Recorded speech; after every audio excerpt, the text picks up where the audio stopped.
कि हम बड़े होने के बाद क्या करें। नौकरी करें में फिर बहुत सारे ऑप्शंस, प्राइवेट सेक्टर में जाएं, किसी स्टार्टअप में नौकरी कर लें, सिविल सर्विसेज में जाएं, कोई और नौकरी कर लें, एकेडमिक्स में चले जाएं। एक तो ये सवाल, और दूसरा ये सवाल कि क्या हम अपना स्टार्टअप शुरू कर दें, कुछ अपना उद्यम शुरू कर दें। और मैं देख रहा हूँ कि आजकल की पीढ़ी को एक शब्द बड़ा अच्छा मिल गया, स्टार्टअप। हमारी पीढ़ी ने भी स्टार्टअप किए। मुझे 2 साल पहले ही पता लगा कि जो मैं कर रहा हूँ कई साल से वो स्टार्टअप ही होता है, वरना मैं 2 साल वरना तो मैं 3-4 साल से बड़ा परेशान था कि पूरा देश स्टार्टअप कर रहा है और हमने कभी किया ही नहीं। तो मुझे एक बार गूगल पे जाके सर्च करना पड़ा कि स्टार्टअप क्या होता है, व्हाट इज स्टार्टअप। तो पता लगा स्टार्टअप का मतलब अपना काम करना, इतना ही होता है। तो फिर मैं समझ गया कि अच्छा। तो मैंने 1-2 पढ़े लिखे लोगों से पूछा, तो जो मैं करता हूँ क्या वो स्टार्टअप हो सकता है? बोले हाँ, वो स्टार्टअप, आप लोग सक्सेसफुल स्टार्टअप है। तो मुझे बड़ी खुशी हुई कि मैंने ये काम कर लिया, वरना दुविधा रहती कि सारी दुनिया कुछ कर रही है और हमारे वर्तमान सरकार उस पर इतना जोर दे रही है और हमने किया ही नहीं वो काम। आप लोग संयोग से हमारे पूरे भारतीय इतिहास के उस दौर में हैं।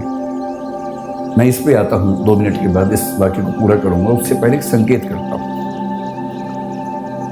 हर देश में जो इकोसिस्टम है उसमें सपने अलग अलग होते हैं, और ये आपके सपने दरअसल आपके सपने होते नहीं हैं। आपके सपने आपके समाज के सपने होते हैं जो उसने आपके मन में बैठा दिए। ऐसा संयोग नहीं है कि हमारे पास जो बच्चे आते हैं उनमें से बिहार, उत्तर प्रदेश, राजस्थान के बच्चे आमतौर पर सिविल सेवक बनने के मूड से ही आते हैं। और यदि मैं उनसे कहूँ कि कभी अपना स्टार्टअप सोच के देखो, तो उनके चेहरे पर ऐसा भाव आता है कि मैं क्या सोच रहा था और आप मुझे किस लायक समझ रहे हैं। क्योंकि उनको जो वैल्यू सिस्टम है जो सोसाइटी ने दिया है वो सिविल सर्वेंट बनने का ही है। उनके लिए उससे बड़ा कोई सपना है नहीं। लेकिन जब मैं गुजरात के लोगों से मिलता हूँ, विशेष रूप से मारवाड़ी या सिख समुदाय के लोगों से मिलता हूँ, तो उनसे नौकरी की बात कर रहा हूँ, हंसने लगते हैं कि नौकरी क्यों करेंगे, धंधो करेंगे, धंधो अपना काम करेंगे, अपना ही उद्यम करेंगे। सारा खेल वैल्यू सिस्टम है। हम उस समाज के लोग हैं जहां ज्यादा पैसा कमाने का सम्मान ज्यादा नहीं। आप कितना ही पैसा कमा लें, लोग आपको सम्मान देंगे नहीं जब तक आप उससे बड़ा कुछ नहीं करेंगे। लेकिन कई देश ऐसे हैं, कई समाज ऐसे हैं जहां पर धनी होना, सफल उद्यमी होना अपने आप में एक सक्सेस की निशानी है। मैं एक एग्जाम्पल देके बात करता हूँ। मुझे एग्जाम्पल देने की बहुत बीमारी है, उसी से बात समझाना आसान भी लगता है मुझे। मैं अभी करीब 12-13 दिन अमेरिका में रहा। मैं 5 विश्वविद्यालयों में गया सिर्फ उनका सिस्टम समझने के लिए। उनमें से 2 में मुझे निमंत्रण था, 3 में मैं बिना बोले पहुंच गया कि मैं देखना चाहता हूं कि कैसे आप लोग काम करते हैं। तो वहाँ के कुछ स्टूडेंट्स, कुछ प्रोफेसर से परिचय था, तो उनके साथ मैंने पूरा विश्वविद्यालय देखा, समझा। कुछ बच्चों से मिला, उनके सपने पूछे, उनके पढ़ने का तरीका पूछा, प्रोफेसर से पढ़ाने का तरीका पूछा। पर्पज़ ये था कि कल को अगर मैं कोई विश्वविद्यालय शुरू करूं, जो कि मेरा एक सपना है, तो मेरे पास एक टेम्पलेट हो या कई टेम्पलेट्स हों कि एक अच्छा विश्वविद्यालय कैसा होता है और बच्चों की पूरी ग्रूमिंग का तरीका क्या होना चाहिए।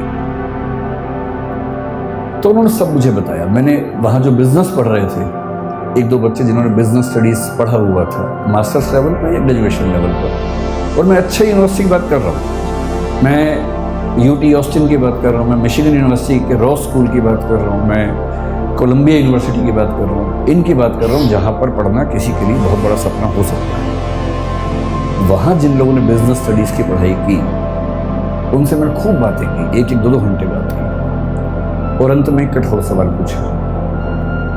मैंने कहा 2 बातें बताना सीधे सीधे। एक तो ये कि यहाँ से पढ़ने के बाद क्या पैकेज मिलेगा तुम्हें। वो थोड़ा चौंक जाते थे कि कितना सीधा सवाल पूछ लिया। मैंने कहा इसीलिए पूछ रहा हूँ कि मुझे पता तो हो कि यहाँ आप आए तो उसका फ़ायदा है कि नहीं है।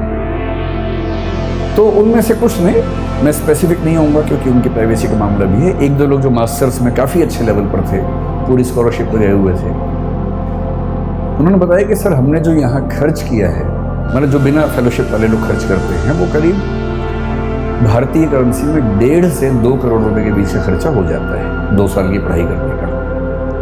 स्कॉलरशिप है तो अलग बात है, नहीं तो इतना खर्चा हो जाता है। तो मैंने कहा उसके बाद होगा क्या? बोले सर हम जो डिग्री कर रहे हैं ना उसकी वैल्यू बहुत ज़्यादा है, तो जब हम उतरेंगे बाज़ार में तो हम मान के चलते हैं कि हमें एक आध साल के अंदर अंदर 2 लाख USD का एनुअल पैकेज मिल जाएगा, जिसका मतलब वही 1.5 से 1.6 CR के आसपास का पैकेज मिल जाएगा। और हमारे खर्चे हैं, लोन है थोड़ा थोड़ा, वो सब हम 3 साल में चुका देंगे, क्योंकि खर्चा भी वहाँ ज़्यादा होता है, लेकिन हम साल में 60-70 लाख रुपये बचा लेंगे, 3 साल में सारा लोन चुका देंगे, तो 2 साल की पढ़ाई का बोझ 3 साल में उतरेगा। उसके बाद हम लगभग $2 लाख हर साल कमाएंगे और लगभग $1 लाख साल का बचा लेंगे, जो कि भारत के हिसाब से काफ़ी ज़्यादा आय का मामला है। तो वैसे हम बहुत खुश यहाँ नहीं हैं, क्योंकि सोशल लाइफ वैसी नहीं है हमारी, but still financially we will be so good that we can be happy on that ground. तो मैं उनसे बहुत प्रभावित हुआ। मैंने कहा वाह क्या बात है, आप खूब सफल हों, अच्छे उद्यम करें, और जैसे जैसे आगे बढ़ेंगे फिर तो पता नहीं क्या होने वाला है, बाद में 2 लाख से बढ़ के 2.25 होगा, 2.5 होगा। मैंने कहा सीधे बताओ कि 20 साल बाद कितना होगा। काफ़ी सोच के बोले कि सर जो 2-3% लोग हैं सबसे शानदार, वो 20 साल बाद शायद $3 लाख के आसपास भी आ जाएंगे, 2.5 करोड़ कमा लेंगे। मैं बड़ा खुश हुआ। मैंने कहा चलो भारत का हर बच्चा वहाँ जाके करोड़पति हो जाए, इससे बड़ी खुशी की क्या बात है। सारा मैं खर्च तो ना करेगा, यहाँ भी तो भेजेगा वापस करके, तो रेमिटेंसेस हमारे पास आएंगे, तो हम इस बात से खुश हो सकते हैं। फिर कल मैं न्यूयॉर्क में था, तो वहाँ से जब मैंने टैक्सी पकड़ी JF कैनेडी एयरपोर्ट के लिए, तो मेरी आदत है कि मैं जब टैक्सी में जाता हूँ तो जो टैक्सी ड्राइवर है उससे खूब गप्पे मारता हूँ, आधा 1 घंटा, वो पक जाता है मुझसे बात करते करते। तो मैंने उसको पकड़ लिया। ये जो बच्चा था, अच्छा अमेरिका में टैक्सी चलाने वाला आपको अमेरिकन तो आमतौर पर नहीं मिलेगा, 10 में से 1 मिलेगा, बाकी 9 विदेशों के लोग मिलेंगे जो ग्रीन कार्ड पे हैं या वर्क वीज़ा पे हैं और अपनी रोजी रोटी वहाँ कमा रहे हैं। लेबनान के मिलेंगे, कुवैत के मिलेंगे, और जो मुझे कल मिला ताजिकिस्तान का मिला। प्यारा सा बच्चा था। मैंने उससे उसका नाम पूछा, अच्छा सा नाम था पर मुझे याद नहीं, क्योंकि नाम कुछ अलग किस्म का था। अगर आपको बहुत शौक है तो मैंने नाम नोट कर लिया था, मैं नोट कर लेता हूँ खटाक से, ताकि मैं बाद में केस स्टडी की तरह उसे कहीं कोट कर सकूँ, क्योंकि मेरा काम ही ये है कोट करना जगह जगह जाके। तो मैंने एक नोट बना रखा है, टेकअवेज ऑफ USA ट्रिप 2023। उसमें जो आखिरी स्टडी है वो है टैक्सी टू JFK एयरपोर्ट। उसका नाम था गाई राटी, 23 साल का बच्चा था, ताजिकिस्तान से। मैंने उसको इंग्लिश नहीं आती थी, ताजिक भाषा आती थी जो मुझे नहीं आती थी, उसे हिंदी भी नहीं आती थी। अच्छा ऐसे में क्या होता है कि इशारों की भाषा में काम चलता है फिर थोड़ी देर के बाद तो, और इशारों की भाषा यूनिवर्सल है, और अंग्रेज़ी इतनी उसको आ गई थी कि सेंटेंस का स्ट्रक्चर नहीं आता था ना, बाकी तो आता ही था, आई गो ताजिकिस्तान ईयर, तो इतना बात समझ में आ गया था कि साल में 1 बार जाता है। तो इस तरह से सिंटैक्स के बिना जो भाषा काम करती है उस भाषा में काम चल रहा था। तो मैंने पहले उससे पूछा व्हाट्स योर नेम, उसने घूर के देखा, मैं कहा नेम, वो समझ गया नेम पूछ रहा है, तो उससे बताया गाई राटी। फिर मैंने कहा एज, तो उसने कहा 23 ईयर्स। भारत में फूफा लोग इतना करने के बाद तो रिश्ता तय कर लेते हैं, तो उसके चेहरे पर भी ये भाव था कि क्या ये रिश्ता तय करने वाला है। तो मैंने उससे कहा नहीं मैं तो कुछ और पूछना चाह रहा हूँ। फिर मैंने कहा गाई राटी कब से हो अमेरिका में? उसने कहा 1 ईयर। तो मैंने कहा वीज़ा कैसे मिला? बोला ग्रीन कार्ड। तो मुझे ध्यान आया कि ग्रीन कार्ड के मामले में डाइवर्सिटी पॉलिसी काम करती है, हर देश से कुछ लोगों को मिलता है, तो उसमें उसको मिल गया होगा।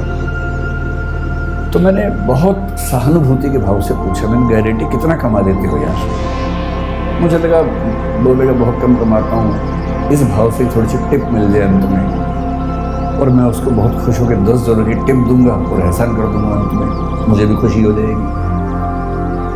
तो उसने कहा कि ऑलमोस्ट $400 to $500 एवरी डे।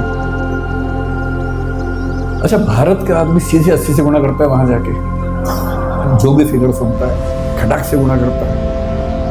मैं घबरा गया, भाई ये तो बहुत ज़्यादा कमा लेता है, इसका मतलब बहुत ज़्यादा कमा लेता है। मैंने कहा अच्छा। फिर मैंने कहा how many days in a week you work, क्योंकि वहाँ सब 5 दिन काम करके 2 दिन मस्ती करते हैं। बोला ऑल 7 डेज, क्योंकि मस्ती तो वहाँ के लोग करते हैं ना, बाहर से जाते हैं वो तो भविष्य में मस्ती करने के मूड में होते हैं, अभी मेहनत करते हैं। फिर वो समझ गया कि ये मेरी इनकम काउंट करना चाह रहा है, तो उससे खुद ही बोला on average I earn $12,000 to $14,000 per month. फिर मैंने 80 से गुणा करके खटाक से, तो मैं समझ गया कि ये महीने के 10 से 12 लाख कमा लेते हैं। तो मैंने उससे फिर पूछा, दिस इज योर रेवेन्यू और दिस इज योर सेविंग? भाई आप तो कॉमर्स के लोग जानते हैं, रेवेन्यू अलग है, सेविंग अलग है। नेट इनकम है कि ग्रॉस इनकम है, उसी में सारा खेल हो जाता है। और वैल्यूएशन की दुनिया इसी खेल पे चल रही है कि कुछ का कुछ बोल के वैल्यूएशन करवा लेना है। तो उसने कहा, दिस इज माई सेविंग।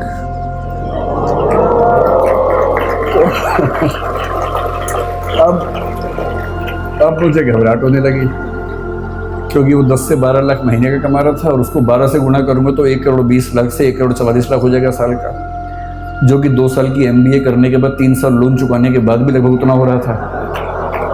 तो आप लोग बुरा मत मानिएगा, MBA वाले लोग है ना, आप लोग कॉमर्स की दुनिया में पढ़ रहे हैं, बुरा मत मानिएगा। मैं तो केवल ये बताना चाह रहा हूँ कि दुनिया के रुझान क्या हैं। तो मैंने बड़ा हौसला मन में रख के सोचा कि कहीं तो MBA वालों को ऊपर उठाऊं। तो मैंने कहा, लेकिन तुम्हारी इनकम आगे बढ़ेगी नहीं इससे ज़्यादा। You have a stable income, but if you had been in service you would have grown faster, you would have got increments every year. मतलब ये बात समझाने में 1 घंटा लग गया, तोड़ के सेंटेंस बोलने पड़ रहे थे। तो उसने कहा, no, I am buying 2 more taxis.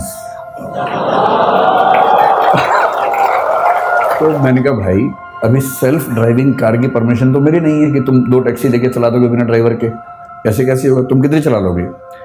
पर no, I will get 2 drivers from Tajikistan and the per hour minimum wages is $10 to $12। तो मैं उनसे दिन में 10 घंटे काम करवाऊंगा, $120 उनको दूंगा, और मैं एक टैक्सी से 400-500 कमा लेता हूँ, 120 दे दूंगा, तो भी मेरे पास मतलब 350 की एवरेज एक कार से बचेगी। 2 से 700, 7 दिन चलाएंगे, तो मोटा मोटा मान के चलिए कि मामला बड़ा रिस्की हो जाएगा। तो फिर मैंने टिप दी नहीं उसको।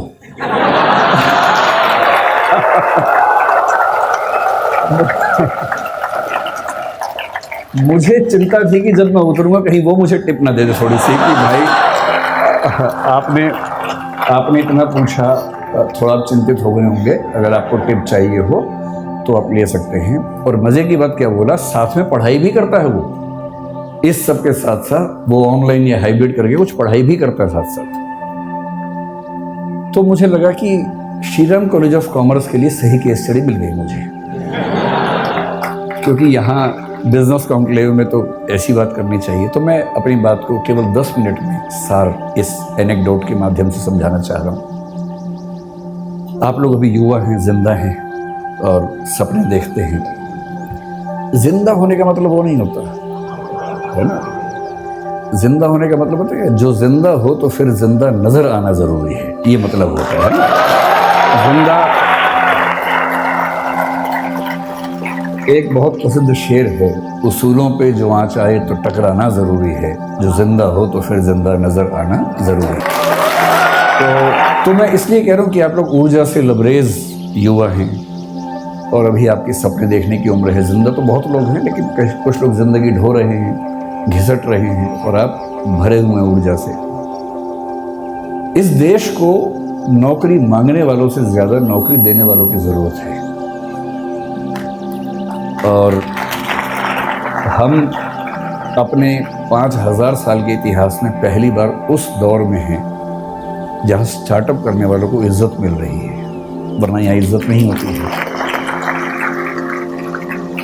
अभी जो सरकारें हैं हमारे पास, सेंटर में भी, कुछ स्टेट्स में भी, और किसी मामले में आप उनसे सहमत हों असहमत हों, समर्थन करें विरोध करें, इस मामले में तो आपको मानना पड़ेगा कि उन्होंने पहली बार स्टार्टअप करने को इज्जत वाला काम बना दिया है।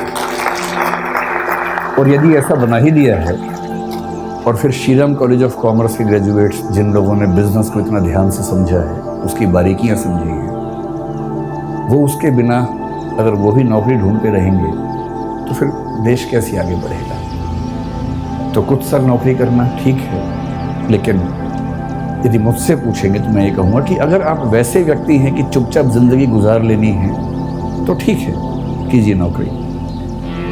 नौकरी करनी है, साथ में कुछ किताबें लिखनी है तो कीजिए नौकरी, पर यदि कुछ बड़ा सोचा है, अगर आप चाहते हैं कि आप इस देश और समाज को कुछ बड़ा योगदान दे सकें, तो सबसे अच्छा विकल्प है उद्यम। और उद्यम का मतलब केवल आर्थिक उद्यम नहीं होता है। उद्यम का मतलब है कि आप जोखिम लेने वाले व्यक्ति हैं, आप बहुत शांत व्यक्ति नहीं हैं। और जोखिम लेना कुदरत ने सिखाया हमें, प्रकृति ने सिखाया है। प्रकृति के विधान में सुरक्षा नहीं होती है, प्रकृति के विधान में जोखिम ही जोखिम है। वो तो हमने शहरों में, गाँवों में सुरक्षा डेवलप कर ली है, और थोड़ी बहुत सुरक्षा ज़िंदगी में रहे तो अच्छा भी लगता है। लेकिन जंगल का नियम, प्रकृति का नियम सुरक्षा पे नहीं टिका है, वो खतरों पे टिका है, जोखिम पे टिका है। जो भी आप में से अपनी ज़िंदगी को शानदार बनाने के लिए जोखिम लेने को तैयार है, मेरी नज़र में वही एंटरप्रेन्योर है, वही उद्यमी है।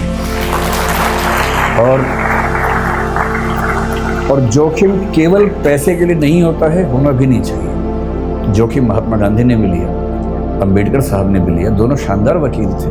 डॉक्टर अंबेडकर, मैं उसमें कोलंबिया विश्वविद्यालय में गया जहाँ से उन्होंने पीएचडी की, एक पीएचडी की, लंदन स्कूल से दूसरी 3 पीएचडी की उन्होंने। इन लोगों ने अपने अपने सफल करियर को दांव पर लगा के जोखिम लिया कि देश को एक अच्छा राजनीतिक और सामाजिक मंच मिल सके। ये सोशल एंटरप्राइज है, पॉलिटिकल एंटरप्राइज है। कबीरदास हों, गुरु नानक हों, या महात्मा बुद्ध हों, महावीर स्वामी हों, इन सब ने अपने अपने समाज को बेहतर बनाने के लिए अपनी जान को जोखिम में डाला। ये सब उद्यमी लोग हैं। कोई स्पिरिचुअल एंटरप्राइज करता है, कोई सोशल एंटरप्राइज करता है। आप बिजनेस एंटरप्राइज वाले लोग हैं, लेकिन मैं इतना ज़रूर कहूँगा कि बिजनेस में पैसा कमाना ज़रूरी है, क्योंकि वही आपको जिंदा रखेगा, वही आपके उद्यम को चला पाएगा। लेकिन कोई भी उद्यम जो सिर्फ पैसा कमाता है, वो समाज को फ़ायदा नहीं पहुँचाता। और मैं एक बात अक्सर कहता हूँ, आखिरी बात आपसे वही कह रहा हूँ कि अगर अपने जीवन को एक ठीक दिशा देनी है तो सिर्फ एक काम कीजिए। बहुत बुरा लगेगा, पर मुझे ये सलाह मेरे एक मित्र ने दी थी, मैं आपको दे देता हूँ। आज घर जाके अपनी ओबिचुअरी लिखिए। ओबिचुअरी का मतलब होता है किसी के मरने के बाद अखबार में जो छपता है उसके बारे में, कि दुख के साथ सूचित किया जाता है कि फला फला की मृत्यु इस तारीख को इस वजह से हो गई है। उसके बाद की 4 लाइनें आप अपने बारे में क्या चाहते हैं लिख लीजिए, उसे बनाइए विजन स्टेटमेंट। वो लाइनें कई तरह की हो सकती हैं। एक ये हो सकती है कि इस व्यक्ति ने जीवन में खूब पैसा कमाया, इसने गुटखा बनाने वाली कंपनी बनाई, इसने अरबों रुपए कमाए और इसकी वजह से कई लाख लोग कैंसर से मरे, और पैसा खूब कमाया। दूसरा ये हो सकता है कि ये व्यक्ति चाहता तो अरबों रुपए कमा सकता था, पर इसने लाखों ही कमाए और अपनी ऊर्जा उन चीज़ों में लगाई जो समाज को और बेहतर बना सकती है। ये चाहता तो डीजल की कार बना के खूब पैसा कमा सकता था, तेल के कुएं खोद के खूब पैसा कमा सकता था, पर इसने सोलर पैनल्स में अपनी ऊर्जा लगाई, क्योंकि उसे चिंता थी कि मेरे साथ साथ इस समाज का भी भला होना चाहिए।